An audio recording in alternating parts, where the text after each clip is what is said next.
Yo, what's happening, Raider Nation? It's your boy Soto, Raiders versus the world, talking about the team that the world loves to hate, your Las Vegas Raiders. All right.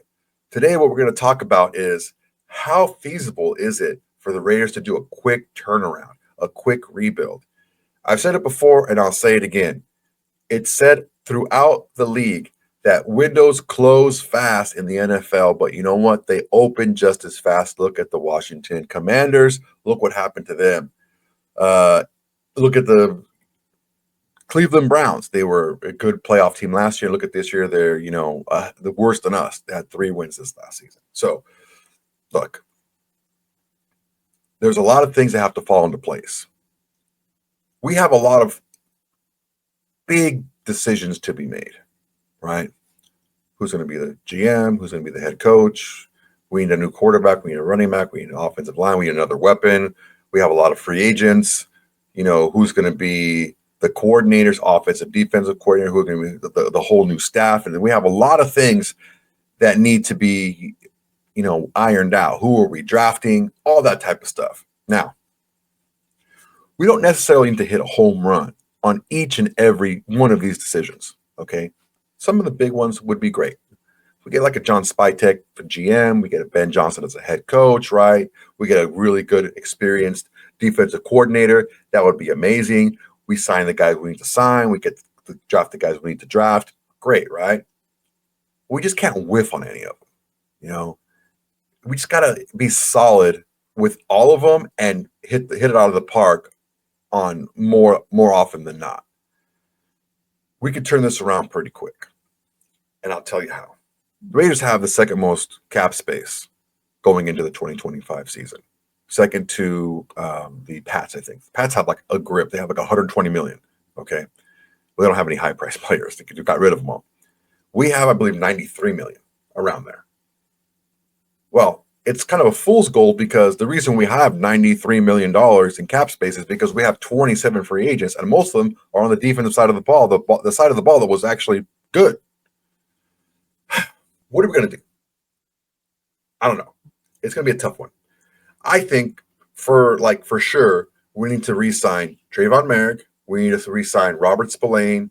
We need to re-sign Kuntz, Hobbs, and Polamalu. If we re-sign those guys, the other guys we can kind of backfill, right?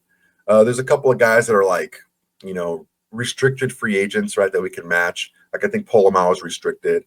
And I think also Chase on, I think, is restricted as well. We can go ahead and keep them in the mix, right? So if we can keep that core together, I think we'll be okay with the depth that we have and then just bringing more guys in. That's the way we can do it because we have the money to first re-sign our guys. And that's the way strong, franchises that are going to be long-lasting and have longevity is they keep their own guys that are good. I know it pains you guys, but look at the best players on this team just a couple of years ago.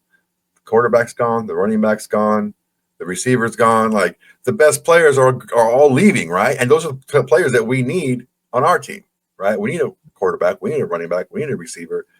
Those guys are all gone from just a couple of years ago. And those are the best guys probably on our offense. So you keep your own best players, which is what we need to do. We have the cap space, and I think we have a lot of guys that want to be here. Hopefully, we can get some of the guys on the cheap a little bit, right? Although I am a huge fan of Isaiah Polamalu, I was a big fan of his from the very beginning as a UDFA. He's kind of shown what he can do. Dude was a hammer. He's huge. He's 6'4". He's about 215, 220. And he's a bullet, man. He goes in there and he freaking smashes. He forced 3 fumbles in 2 weeks. I think it was weeks 17 and 18 or 16 and 17.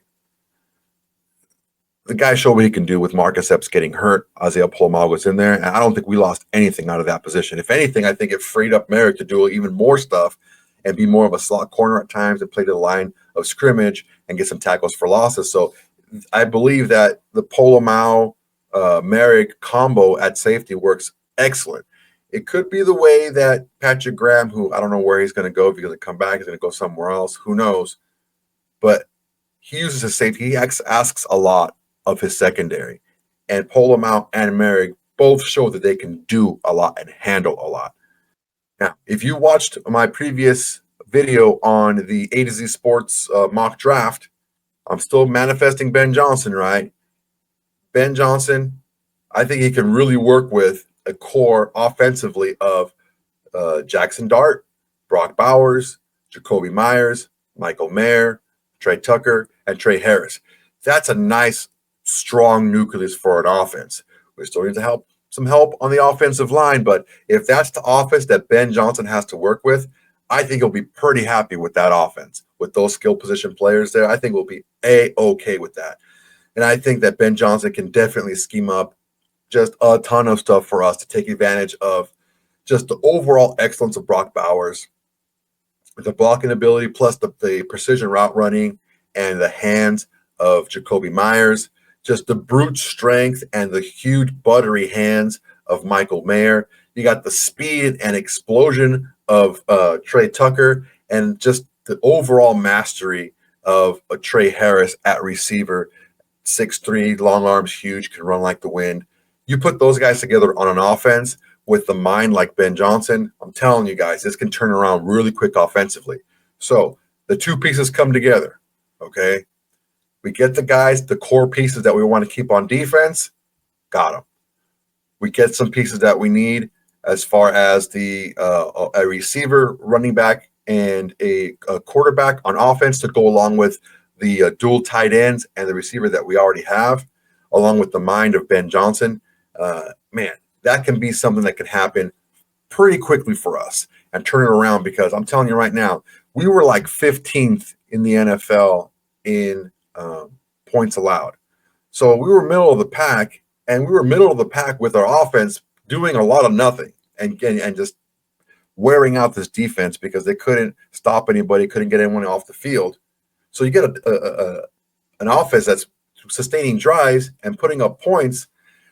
That 15th ranked defense could, probably be towards the top 10 because they're not out there just getting their butts kicked and giving up late scores all the time because they're so tired. So there's a different layer to this as far as building a team. I talked about a little bit earlier, and I talked about it in the mock draft video as well. If there's two position groups that are super deep with high-end talent in this draft coming up, it's offensive line and it's running back. And those are two big points of need for this team, and that's two big focal points for a Ben Johnson offense. You think of Ben Johnson offense, you think of, Allen Ross St. Brown and Jameson Williams are throwing the ball on Laporta and this and that.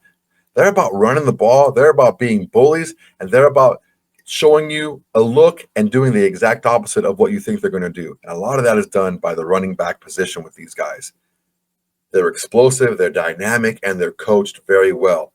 So we go, let's say what happens in the first 3 rounds is to the letter what happens from A to Z Sports mock draft that I did in a previous video. We have a couple of more rounds because, man, offensive line is super deep, and I think we're going to be able to get a couple of good guys in maybe the 4th, 5th round, maybe even the 6th. Think of like 2 rounds sooner from last year. So if you get a guy in the 4th this year, he's about maybe a late 2nd, early 3rd. If you get a guy in the 5th, he's probably more of like a 3rd, 4th-ish from last year. That's how deep this offensive line group is this season. It's good for us because, we have a lot of other needs as well, especially on the offensive end. And depending on what happens in free agency, we could have a lot of openings on defense as well. But I think we're going to be able to keep a lot of our guys because we're going to have – I know that that's the way that healthy, intelligent, well-run franchises work, is they keep their own best players and they build from there. That's going to be a huge area of focus for the new GM, the new coaches coming in, is being able to keep our core players and just add on from there. Because I don't know that any of the guys that I mentioned wouldn't be a player that this team would want. Merrick, Spillane, Coons, Hobbs, and Polamalu, those are guys I think that any team would be happy to have on their team. So let's keep them with us. All right, guys, that's it for me today. Let me know what you guys think in the comments below. How probable is it, if these things fall into place, that we're able to do a quick turnaround on this Raiders franchise? Make sure everybody to like, comment, subscribe, and share. Please share to all of your social media platforms. I'm trying to get this new channel up and running. I love the Raiders and I love making content for you guys. It's the absolute minimum you guys can do besides doing absolutely nothing. It's to like, comment, subscribe, and to share. All right, guys, I appreciate you. Until next time, everybody. Peace.